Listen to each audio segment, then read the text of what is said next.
I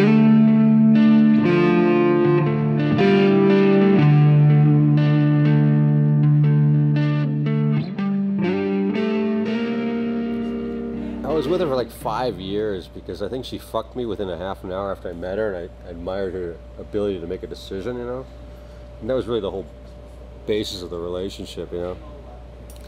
Anyways, I'm drinking all the time, hanging out at the Formosa, meeting people like Oliver, who you know, and I'm hanging out, and I'm doing my little thing.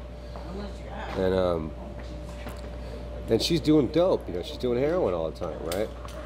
And it kind of gets to the point where it's like a little annoying, right? And after like a million times of breaking up with her, and cheating on her every chance I got, which was one of my only non-regrets of my entire life,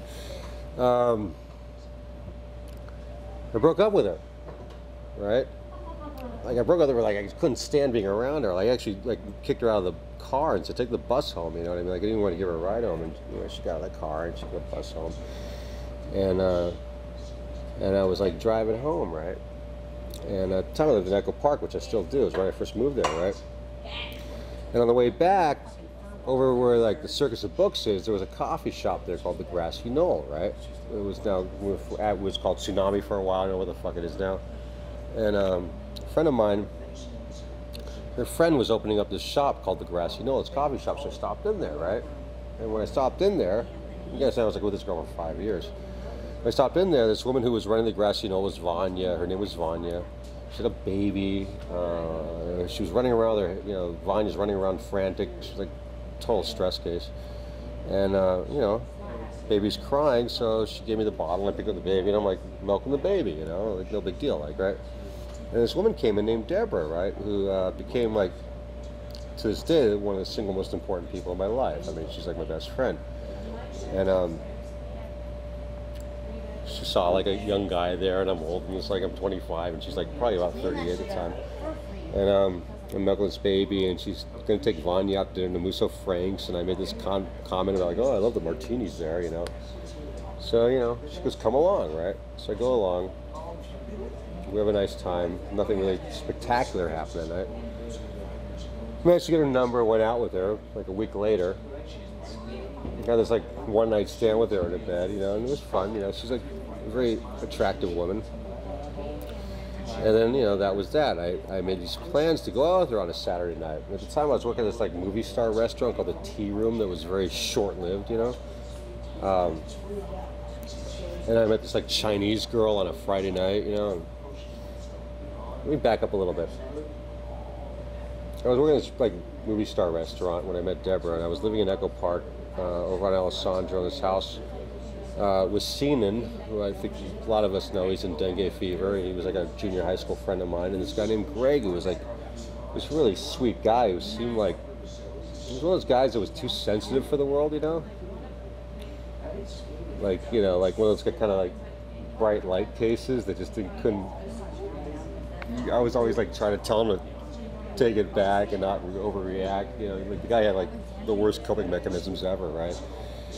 And like that night I went out, he had gotten into some motorcycle accident. Like we popped the clutch of his motorcycle on the driveway of his girlfriend's house and banged into her roommate's car and did the fender, and the roommate went ballistic and wanted it paid for, and he was stressed out about it.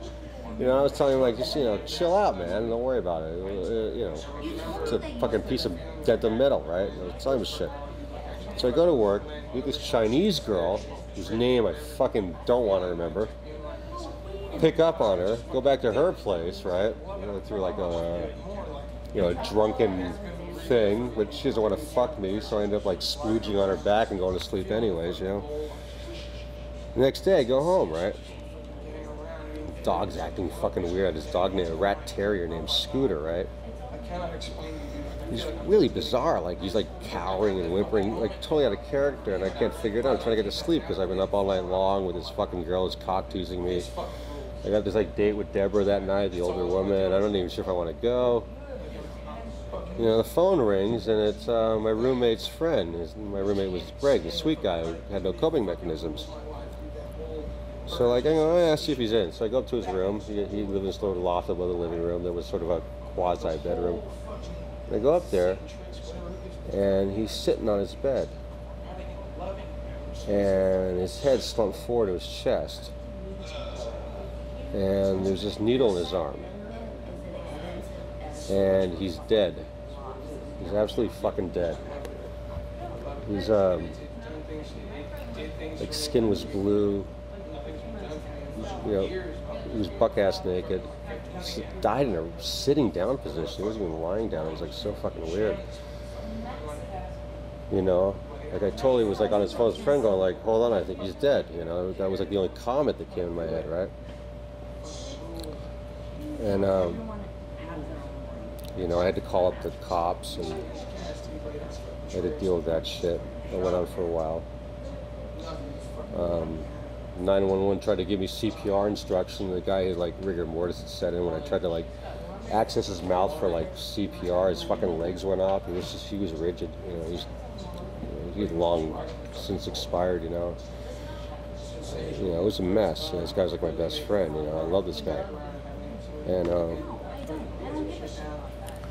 And then, like, you know, the cops came, and the coroners came, and, you know, it was just like a fucking nightmare. During that time, Seenan came home, and it was like Seenan was friends with him even longer than I was. And then, like, the word got out, and all these people showed up at the house. They just sat around and wept and drank rum, because Greg liked rum a lot. And, you know, they dragged his corpse off, and the cops had to call up his mother, and he was like 22 at the time, and you know, his mother was like one of those like terminally divorced cases that was never ever going to get married again, and she just doted on this fucking kid like he was everything. And it, like, to me, it was like totally unacceptable that the cops like you know, the cops like tell her their kid's dead. I felt like I had to do it myself. I mean, she knew me, you know. So like I told this woman that like the most important thing in her life is gone over the fucking phone. And then I just kind of sat around like in a sort of numb stupor, you know, like with these people just kind of hanging out and crying, and I couldn't cry at all. I was like, just like, you know, and everybody kept asking me what happened, like, because, you know, I'm the body finder and they want to hear the story, and I couldn't tell it. I was just like, yeah, Dad, you know, and then I went through the whole night. The whole night's like a blur to me, but the next day, like Deborah, the older woman, who, like, again, I said, is like now the most important person in my life. She's like 38, and she works as a set decorator on TV shows and shit like that. And, you know, obviously I had this one night stand with her a couple days earlier. She called me up and going like, you know, I don't know what kind of fucking asshole you fucking are, but I work my fucking ass off all week long for my fucking Saturday night off, and you fucking don't even fucking call me. And I wasn't gonna say shit to you, but like, fuck you. You know, fuck you little punk kid. I fucking hate you little 20-something fucking fucks. You know, she's like yelling at me, and I'm like standing like, yeah. And then she like goes like, and what do you got to say for yourself? And I'm like, I kind of have a good excuse, you know. And she goes like, you know, what's the excuse? And I just told her what happened. I said, you know, my friend died. I found his body. I had to deal with the cops and the coroners, all his friends. I haven't slept since then, you know, like, I forgot to even call you. I've been dazed, you know. You know, up until then I was like such a party monster. I was like running around fucking everything that moved. I was cheating on that was like the girl's name. I wouldn't say, but that's her name. You know, I was like just totally like out like every fucking night, being a total monster. And like Deborah, you know, said like, you know, I want you to drop everything. You know, she goes, you remember where I live? And I go, yeah. She goes, just like, you know, why don't you walk out of the house right now and just drive over to my house? I said, okay. So it was like middle of the day. And I just like walked out of the house, and it was like filled with people, and I just didn't even tell anybody where I was going. And I drove over to her house in Mount Washington. She has a beautiful little house. And I like knocked on her door. And when she opened the door, she just like hugged me. And that was like the first time I cried over it. You know, I just broke down weeping. I just like cried, you know, just like, it was like the first time I was like out of the whole situation. I could look back on it now. It was over now, you know what I mean? It was done, you know? This guy was like such a sweet guy, you know, and I just couldn't get out of my head that he was gone. He was like one of those guys that you just always wanted to be friends with, like forever, you know? And I wept, and I never went back to that house. I stayed with Deborah for 5 years. You know, we were engaged to get married, and even though that didn't work out for like a lot of other reasons, she still like is my best friend, because I knew that like no matter how much drinking and partying and shit like that you do, it's always good to have somebody who's got your fucking back, you know, that just has it. Anyways, that was the time I took a break. That was like when I stopped. I couldn't do it anymore. I couldn't go out. I couldn't hang out at bars. I couldn't do the thing that I love the most, which is like meet new people, because I just felt like I was touched with a tragedy that I had to really take a long time to process. And I did, but I miss him. You know, I miss a lot of people, but I miss him particularly. And I wish I could tell you more about him. The guy always had a smile that lit up a room. The girls just dug him. This was a guy that got arrested once in Kansas City for drunk driving, and the booking officer was a lady sheriff, and he actually hit on her, and after she released him, he ended up dating her. He ended up picking up when the cop arrested him. I mean, this guy could just like charm anybody, you know. He was just like the funniest fucking guy. He was one of those guys that like would do anything for $1. You know, you give him $1, he'd hop out a window or hop out a car, and just fuck himself up, you know. I mean, he was great. He was a good guy. So, anyways, that's like my little bar confession. It was like the time that I had to like stop and take a look back and just really kind of process what it all means. Like, that outside this bar, there's a world, and we really got to see it while we can. You know, we really got to experience it. And more importantly, we have to understand it. You know, we have to really look at it and really see our role in shit, because we do have a role in it. We're not just like things under rocks. You know, we're people. And I mean, I know this whole thing is like just telling stories, but I felt like I kind of had to tell this one, because it's not about movie stars or being fucked up or getting laid, or